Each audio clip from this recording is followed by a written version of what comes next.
Store fans, this is Bill Rice again, and today we're talking about bad sales tactics. As salespeople, we always fall into bad habits, and we're going to dive into some very specific tactics and habits that can really get us in trouble and impact our monthly sales performance.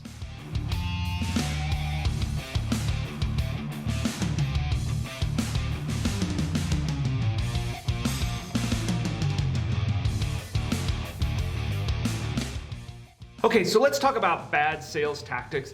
Generally, bad sales tactics actually arrive out of just some habits or some psychology that we get into as salespeople as we just kind of move through our day and our week and our month.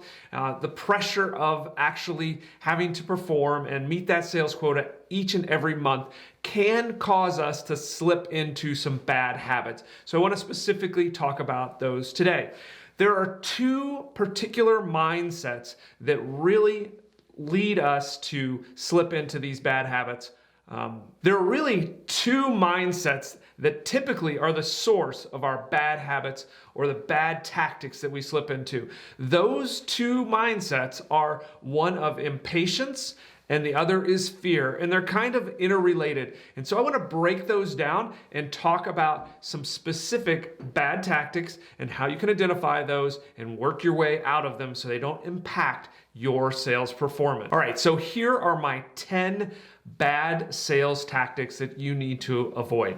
Number one, saying yes to everything. Again, remember, I said kind of the core mindsets are impatience and fear. And so there is a tendency for us on each and every call, no matter what the situation is, no matter what the client's needs are, no matter what our actual product delivers, we have a tendency to just want to say yes to anything that the customer wants. Maybe it's modifying our software. Maybe it's actually kind of asking for a product that doesn't really fit their particular needs because maybe it's cheaper, or maybe their friend has told them and given them bad advice, or they're trying to kind of get you, if you're in the services industry, kind of trying to get you to do something that you don't normally do in the course of your service. So number one, first and foremost, saying yes to everything. Number two, overcomplicating the sale.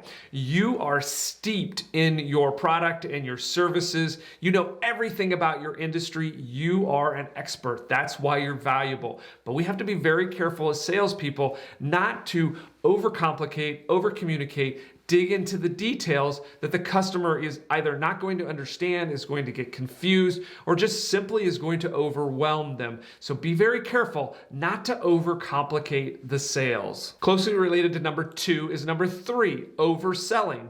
Oftentimes we kind of have our sales pitch, we know what works, we knew the things that we feel like are valuable that the customer just absolutely needs to hear. And so as a result, we tend to oversell. We keep just layering on more and more features and benefits. And again, oftentimes, that's just overwhelming to the customer. They had one particular feature or benefit that they needed to solve, one particular pain point that they were looking to absolve with your product or service, and you just keep layering on more and more, and maybe they actually lose the benefit that was actually for them, or they're just tired of hearing you talk. So be very careful in avoiding number three, and that is overselling. Number four, simply a lack of focus. Oftentimes, again, as we move through our day, we have a lot of things going on. The actual sales call, oftentimes, in that period in which you're sort of dialing and making calls, or maybe you're making those emails, that's actually a fairly short period in your day, one little block. And there's often so many other things going on in your organization, on your sales team, things that you need to do, things that you need to put together, proposals that you may need to do, quotes that you haven't done that are kind of sitting there just kind of ready to be issued out.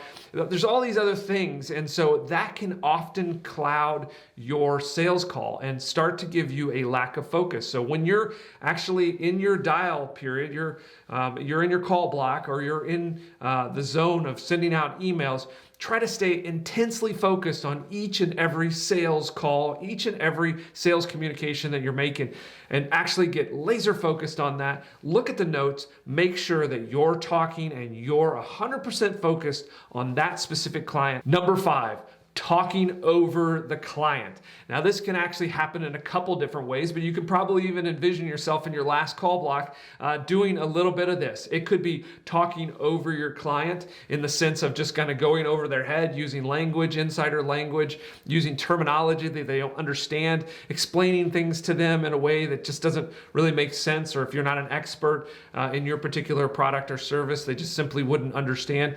The other thing, and this is probably the thing that happens most often when you're over talking the client, is you're just literally running over them in the conversation. They're trying to communicate to you what their questions are, what their needs are, maybe why they called you, maybe why they actually made that initial inquiry, and you're just running over them with your sales pitch. You know, like, I got to say these 3 things. I've got my objections that I need to overcome and that I know that are typical, and probably the things that they're going to ask me next, and they're actually find out that you're just sitting there talking to yourself. Number 6, we can easily get distracted by all that technology and tools, and as a result, we spend all of our time kind of configuring and optimizing those things, and none of our time actually talking and communicating to potential customers and clients. Number 7, telling, not asking. Again, scripts are great. Practicing your sales approach is great, but sometimes we get so rote in that exercise, we actually forget to listen to the client. We're just telling. We're telling them what they need to do. We're telling them what's in their best interest. We're telling them the features and the benefits of the products and services that we're selling, but we're not actually listening. So avoid telling and not listening. Pushing too hard on marginal deals.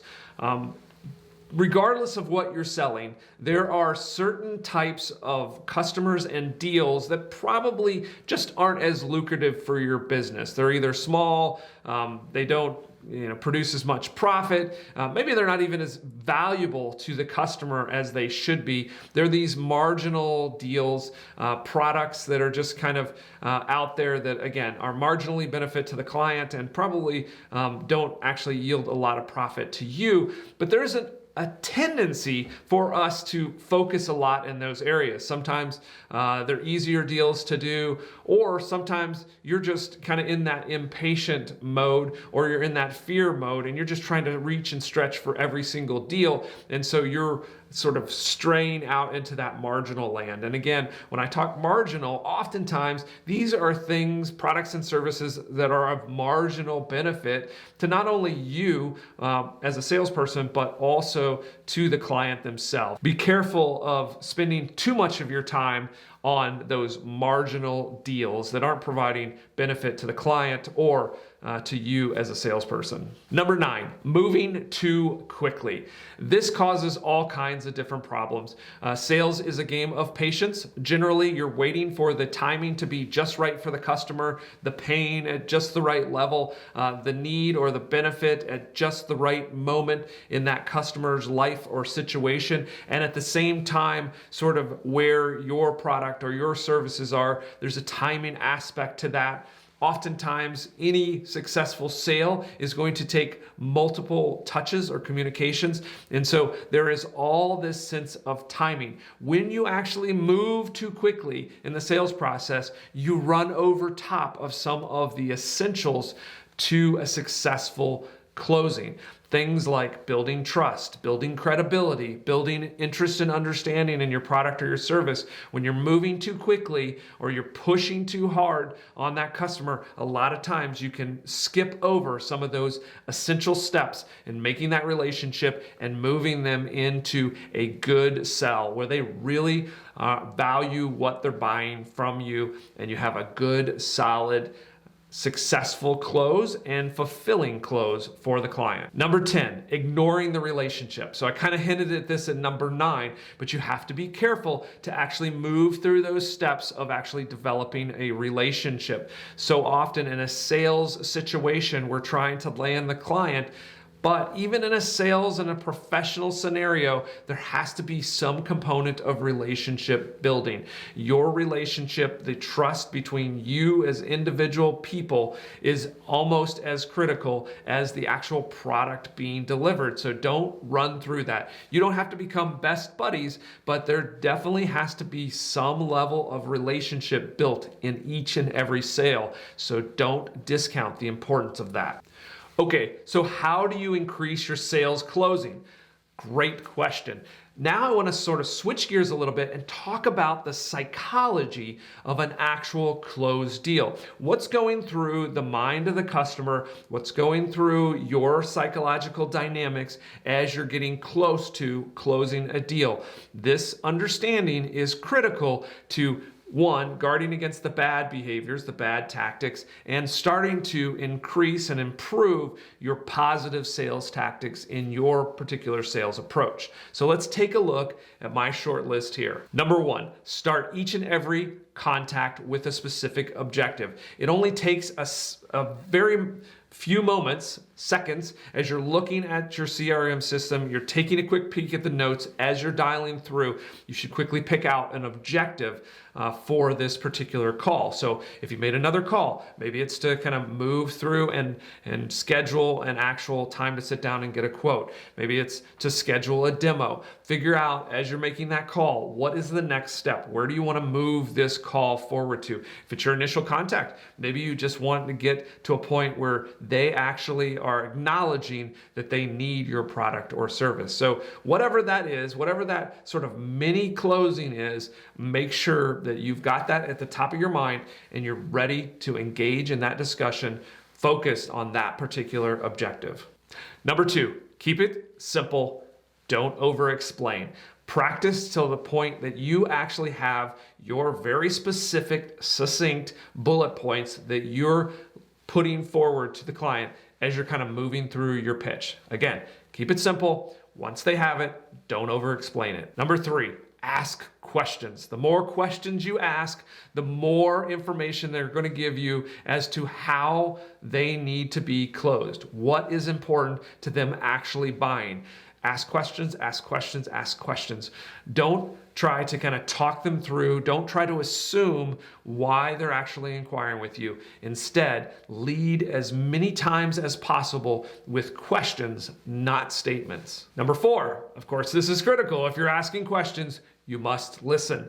Make sure and get in a habit of being a good note taker. Being a good note taker will force you to listen. Actually understand what they're saying to you and think not what you're going to say next, but actually what they're communicating to you, the information they're giving to you, the pain that they're describing to you, the needs that they want to fulfill, their aspirations, their visions, their challenges. You need to be listening and taking good notes on those because those are the components, those are the little bits of facts that are actually going to help you close the sale. Number five, be patient. Like I said, in sales, it's always the long game. So be patient, let the client move through their process, work through whatever they need to work through in their mind to actually move through and be convinced to buy.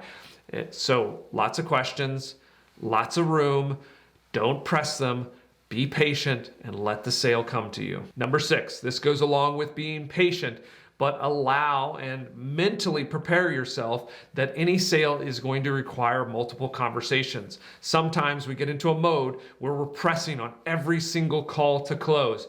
Be comfortable with letting that person go on the call or expecting a couple of different emails before you actually get to the closed sale. So give room in your sales process, make it a part of the process to actually assume that it's going to take multiple contacts to actually close the sale. There's all kinds of statistics that support this.